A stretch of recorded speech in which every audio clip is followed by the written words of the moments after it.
నేను అదే అడుగుతా ఉన్నాను కేటీఆర్ని. అయ్యా నీ చెల్లె మొన్నటి వరకు కూడా జైల్లోకి పోయి వచ్చింది. నీ చెల్లె జైలుకు పోతే నీకు ఎంత బాధ ఉందో నీకు తెలీదా? నేను ఆడదాన్ని, మరి నా మీద ఈ విధంగా అసభ్య ప్రచారం చేస్తే మరి ఏ విధంగా బాధపడతానో నీకు అర్థం కాలేదా? మరి ఈరోజు సోషల్ మీడియాని డబ్బులు ఇచ్చి పెంచి పోషించి వాళ్ళని ఇష్టం ఉన్నట్టుగా రాయండ్రా అని చెప్పి సమాజం మీద వదిలిపెట్టి ఇష్టానుసారంగా రాతలు రాయిస్తూ ఈరోజు ఒక గౌరవప్రదమైనటువంటి మంత్రి అయిన నన్ను కూడా ఈరోజు అసభ్య పదజాలంతో సోషల్ మీడియాలో ట్రోల్ చేయడం అనేది, ట్వీట్ చేయడం అనేది నేను జీర్ణించుకోలేకపోతూ ఈరోజు ఈ వేదిక మీద నుంచి టిఆర్ఎస్ నాయకులను, కేటీఆర్ని, హరీష్ రావుని, కేసీఆర్ని అందరినీ ఒకటే ప్రశ్నిస్తా ఉన్నాను. మీ ఇంట్లో ఆడవాళ్ళు ఉన్నారు, ఇదే పద్ధతిలో మీ ఇంటి ఆడవాళ్ళ మీద ట్రోల్ చేస్తే ఏ విధంగా ఉంటుందో ఒక్కసారి ఆలోచించాల్సిన అవసరం ఉన్నది. మీరు 10 సంవత్సరాలు మంత్రులుగా ఉన్నారు, అధికారంలో ఉన్నారు, మహిళలకు గౌరవం ఇవ్వాల్సిన అవసరం మీకున్నది. మహిళలకు ఉచిత బస్సు పెడితే 100 కేటీఆర్ డిస్కో డాన్స్ చేసుకోవడానికి మహిళలకు ఉచిత బస్సులు పెట్టిందా అని అంటాడు. ఒక ఆమె నాకు 3 బిడ్డలు, అయ్యా నాకు సహాయం చేయండి అంటే నువ్వెవరి కోసం కన్నావు బిడ్డలను? సమాజం కోసం కన్నావా, నా కోసం కన్నావా అనేటువంటి మాట కేటీఆర్ మాట్లాడతాడు. అంటే వాళ్ళకు మహిళలు అంటే చాలా చులకన. నేను వాళ్ళ పార్టీలో మంత్రిగా మన ఎమ్మెల్యేగా ఉన్నప్పుడు ఒక్క మహిళా మంత్రిని కూడా ఇవ్వలేదు. అంటే ఇవ్వాల్సి వస్తే నాకు ఇవ్వాల్సి వస్తుంది, మరి ఆమె కొంచెం ఎక్కువ మాట్లాడుతుంది కాబట్టి ఆమెకి ఇవ్వద్దు అన్నటువంటి ఆలోచనతోటి నాకు మంత్రి పదవి కూడా ఆ రోజు ఇవ్వలేదు. ఇవ్వకపోయినా కూడా నేను ఏ రోజు కూడా మాట్లాడలేదు. ఆ రోజు నాకు ఎటువంటి అగౌరవం జరగలేదు కాబట్టి నేను ఆ పార్టీలో ఉన్నా. ఎప్పుడైతే అక్కడ అగౌరవం జరిగింది, పార్టీ టికెట్ ఇవ్వలేదు, ఆ రోజు ఇండైరెక్ట్ గా మమ్మల్ని అగౌరవపరిచారు కాబట్టే వచ్చాను. కానీ రెండోసారి అధికారంలోకి వచ్చినాక టీఆర్ఎస్ లో చాలా మార్పు వచ్చింది.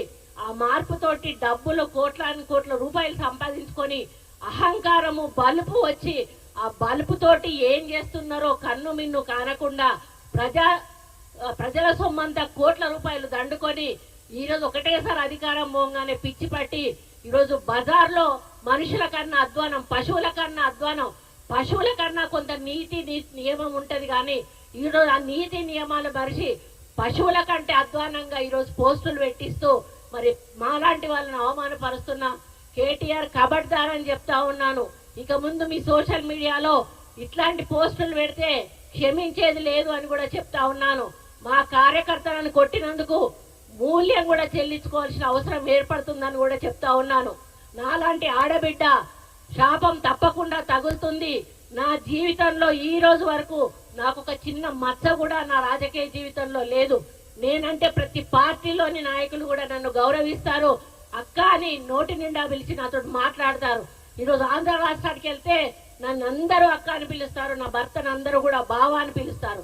ఎవ్వరు కూడా నన్ను మేడం అని పిలిచినా కూడా నేను ఒప్పుకోను. నన్ను మేడం అని పిలవద్దు, అక్క అని పిలవండి అని నేను పిలిపించుకుంటాను. అటువంటి వ్యక్తిత్వం ఉన్న నన్ను ఈ రోజు ఇంత అసభ్యమైన పోస్టింగ్ పెట్టి నన్ను ఇబ్బంది పెట్టేటువంటి పని చేసిన కేటీఆర్ ను మరి నిజంగా హెచ్చరిస్తా ఉన్నా. నీకు సోషల్ మీడియా బంద్ చేసుకో, లేకపోతే తెలంగాణ రాష్ట్ర మహిళలందరూ కూడా మరి ఇది గమనిస్తా ఉన్నారు. తప్పకుండా ఏదో ఒక రోజు తిరగబడతారు. ఈ రోజు చేనేత కార్మికుల ఓట్లతో నువ్వు సిరిసిల్ల నుంచి గెలిచినవు. హరీష్ రావు కూడా చేనేత కార్మికుల ఓట్లతోటి గెలిచిండ్రు. మీరు చేనేత కార్మికులకు చేసింది ఏమీ లేదు, వాళ్ళకి అన్యాయం చేశారు తప్పిదే. కాబట్టి మీరు గుర్తుంచుకోండి, ఎవరైతే మహిళల మీద అసభ్య పోస్టులు పెడుతున్నారో వాళ్ళను రెచ్చగొట్టడం అనేది సరైన పద్ధతి కాదు. దీన్ని మీరు మానుకోవాల్సిన అవసరం ఉంది. మీరు ప్రభుత్వం ఏదైనా తప్పులు చేస్తే వాటి మీద మీరు మాట్లాడండి, మాకేం అభ్యంతరం లేదు. అవి తీసుకుంటాం, తప్పులుంటే సరిదిద్దుకుంటాం. మరి మీకు ఒప్పులు ఎట్లాగో మీరు చూపించారు, చేసే ఏమైనా మీ వల్ల తప్పులుంటే చూపించండి, మేము వాటిని సరిదిద్దుకునే ప్రయత్నం చేస్తాం. కానీ ఈ విధంగా మానసిక వేదన కలిగించేటువంటి, కుటుంబాల్లో ఇబ్బందులు కలిగించేటువంటి పోస్టులు పెట్టి మరి ఒక మంత్రి అని, మహిళ అనే గౌరవం లేకుండా ఈ రోజు మీరు చేసినటువంటి కార్యక్రమం ఏదైతే ఉందో మొత్తం యావత్ ప్రపంచంలోని మహిళలందరూ కూడా దీన్ని